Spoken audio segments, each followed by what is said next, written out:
প্রিয় students, class 12 তোমাদের ABT এর এসসি 11 নম্বর পেজ এমসিকিউ এবং এসএকিউ এছাড়াও 2 এবং 3 নম্বরে যেই শর্ট টাইপ কোশ্চেনগুলো থাকবে সেগুলো আলোচনা করব। প্রথমেই নিষেক প্রক্রিয়ায় ফার্টিলাইজিন ও অ্যান্টি ফার্টিলাইজিন বিক্রিয়াকে বলা হয় অ্যাগ্লুটিনেশন। কেন কি এক্ষেত্রে শুক্রাণু থেকে অ্যান্টি ফার্টিলাইজিন ঘটিত হয় যখন ডিম্বাণু থেকে ফার্টিলাইজিন ঘটিত হয়, এবং এর প্রভাবে দুটো পরস্পরের সংস্পর্শে আসলে তখন শুক্রাণু এবং ডিম্বাণু পরস্পরের সংস্পর্শে আসলে তাকে অ্যাগ্লুটিনেশন বলা হয়। ডিম্বনালীর ফানেল আকৃতির যে অংশে ডিম্বাণু আবদ্ধ হয় ফানেল অংশকে বলা হয় ইনফ্যান্ডিবুলাম। পরের কোশ্চেন, একটি রাসায়নিক গর্ভনিরোধক পদ্ধতি হলো আইইউডি। আইইউডিতে এটা একটি রাসায়নিক পদ্ধতি যেখানে সাইটোকাইনিন ঘটিত হয়, এবং আইইউডি অর্থাৎ কপার টির মধ্য থেকে ঘটিত হয়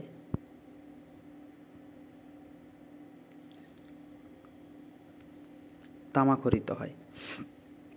মেন্ডেল তত্ত্বের ব্যতিক্রম হলো, এখানে সবকটিই হবে মেন্ডেল তত্ত্বের ব্যতিক্রম, কারণ লিঙ্কেজ, সহপ্রকটতা, অসম্পূর্ণ প্রকটতা, তাই সবকটিই হবে এর উত্তর।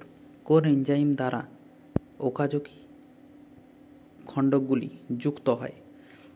ডিএনএ লাইগেজ দ্বারা ওকাজাকি খণ্ড অর্থাৎ ডিএনএর ছোট ছোট খণ্ডগুলি যুক্ত হয়। প্রদত্ত কোনটিকে মনোজমি বলা হয়? মনোজমি অর্থাৎ হ্যাপ্লয়েড সেট ক্রোমোজোম, যেক্ষেত্রে 2n-1 তো হ্যাপ্লয়েড সেটের ক্রোমোজোম। সরীসৃপদের স্বর্ণযুগ বলা হয় প্যালিওজোইক যুগকে, যেখানে সরীসৃপটা বিপুল মাত্রায় বেড়ে উঠতে পারছিল।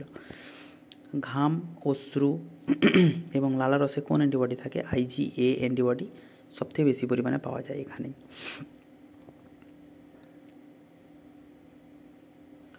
টিস্যু কালচার পদ্ধতির মাধ্যমে অসংখ্য প্ল্যাটলেট পাওয়ার পদ্ধতিকে বলা হয় মাইক্রোপ্রোপাগেশন। মাইক্রোপ্রোপাগেশনের মাধ্যমে অসংখ্য প্ল্যাটলেট বা চারা গাছ যেগুলোকে বলা হয় অপরিণত গাছ পাওয়া যায়। একটি ব্যাকটেরিয়া ঘটিত কীটনাশকের নাম কি? ব্যাসিলাস থুরিনজেন্সিস একটি ব্যাকটেরিয়া ঘটিত কীটনাশক। ছোট ছোট কীটকে দমন করা যায়, কৃষিক্ষেত্রে ব্যবহার করা হয়। ট্রান্সজেনিক গোল্ডেন রাইসে প্রচুর পরিমাণে কি থাকে? বিটা ক্যারোটিন, যা থেকেই ভিটামিন এ প্রস্তুত হয়। মানুষের পপুলেশনে বৃদ্ধির লেখচিত্র কী রূপ?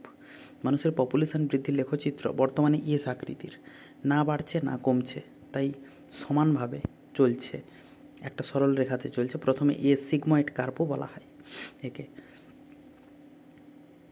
বাস্তুতান্ত্রিক শক্তি প্রবাহ সর্বদা একমুখী, উৎপাদক থেকে সর্বোচ্চ শ্রেণীর খাদকের দিকে চলতে থাকে। নিচের কোনটি ইনসিটু সংরক্ষণের সঙ্গে সংশ্লিষ্ট নয়? জিডি জিন ব্যাংক, সেটি হলো এক্সিটু সংরক্ষণ। পরের কোশ্চেন বলা হয়েছে গেমিউল কি?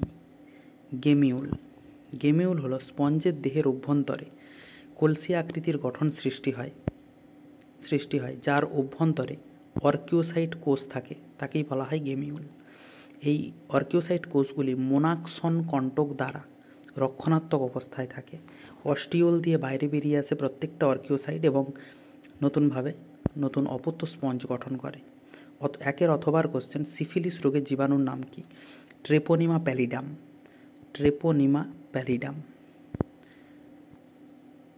সেন্ট্রোমিয়ারের কাজ কি? সেন্ট্রোমিয়ার দুটি ক্রোমাটিডকে সংযুক্ত রাখে, এটাই এর কাজ। মানবদেহে কোন অ্যান্টিবডি সবথেকে বেশি পাওয়া যায়? IgG সবথেকে বেশি পরিমাণে পাওয়া যায়। হেলিওফাইট ও সিওফাইটের পার্থক্য কি? হেলিওফাইট অর্থাৎ উদ্ভিদগুলো আলোকপূর্ণ স্থানে জন্মায়। সিওফাইট অর্থাৎ উদ্ভিদগুলি ছায়াচ্ছন্ন স্থানে জন্মায়। হেলিওফাইট যেরকম আম, জাম, কাঁঠাল এগুলো, কিন্তু সিওফাইট হবে ব্রায়োফাইট, টেরিডোফাইট, মস, ফার্ন এগুলো। কর্কর খাদ্য শৃঙ্খল হচ্ছে যে খাদ্য শৃঙ্খল পচনশীল বস্তু থেকে শুরু হয় এবং সর্বোচ্চ শ্রেণীর খাদকের দিকে পৌঁছাতে থাকে। সেক্ষেত্রে পচনশীল বস্তু, তীরচিহ্ন দিয়ে কেঁচো, তীরচিহ্ন দিয়ে পাখি। ছোট পাখিও লিখতে পারো, ছোট পাখি থেকে বড় পাখি। এরপর বর্ণনামূলক যে প্রশ্নগুলি, সেখানে যে ছোট কোশ্চেনগুলো সেগুলো আলোচনা করব। যেমন HCG কি? HCG প্লাসেন্টা থেকে ঘটিত এক প্রকারের হরমোন, যা প্লাসেন্টা থেকে ক্ষরিত হয় এবং কর্পাস লিউটিয়ামের গর্ভাবস্থায় কর্পাস লিউটিয়ামের বৃদ্ধি ঘটাতে সহায়তা করে, ফলে গর্ভাবস্থা বজায় থাকে। টেস্টা ও টেগমেন্ট কি? টেস্টা হলো অপেক্ষাকৃত বীজের বাইরের শক্ত আবরণ যা ব্যাকটেরিয়া বা আঘাত থেকে বীজকে রক্ষা করে। টেগমেন্ট কি? টেগমেন্ট শক্ত আবরণের ঠিক ভেতরে অবস্থান করে। বীজের বাইরে পাতলা আবরণ, স্বচ্ছ আবরণ হলো টেগমেন্ট। লিঙ্কার ডিএনএ কি? এটাও 1 নম্বরের কোশ্চেন। নিউক্লিওজোমের মাঝে যে ডিএনএ খণ্ড থাকে তাকে লিঙ্কার ডিএনএ বলা হয়। বায়োজেনেটিক সূত্রটি কি? কার বায়োজেনেটিক সূত্র? আর্নেস্ট হেকেলের বায়োজেনেটিক সূত্র। পোলট্রি পাখির একটি ব্যাকটেরিয়া ঘটিত রোগের নাম কি? ফাউল কোরাইজা বোটুলিজম ব্যাকটেরিয়া ঘটিত রোগের নাম। RIA কি? এখানে সব কোশ্চেনের অ্যান্সারগুলো দেওয়া আছে।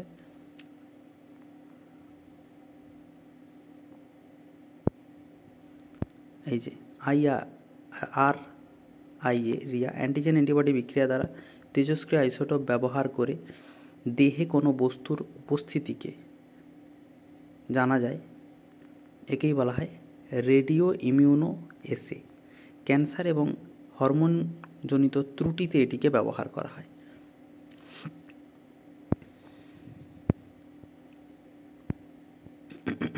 মানব ইনসুলিন বলতে কী বোঝো? পিসিআরের একটি প্রয়োগ। পিসিআর ব্যবহার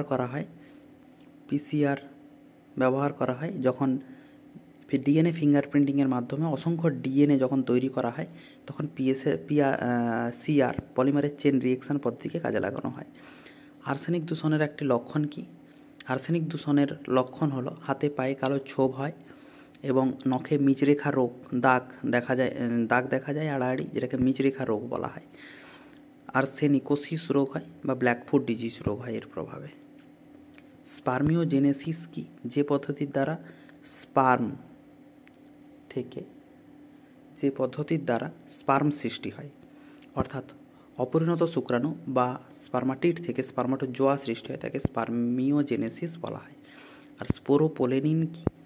যে পরাগরেণুর বাইরের আবরণে fatty acid, phenyl propanoid, phenolics, carotenoid দ্বারা গঠিত হয়, এটি পরাগরেণুর বর্ণ ও গন্ধ সৃষ্টির জন্য দায়ী, একেই বলা হয় স্পোরোপোলেনিন। ধন্যবাদ। এটা হলো প্রথম পেজ, সকলে শুনবে তাহলে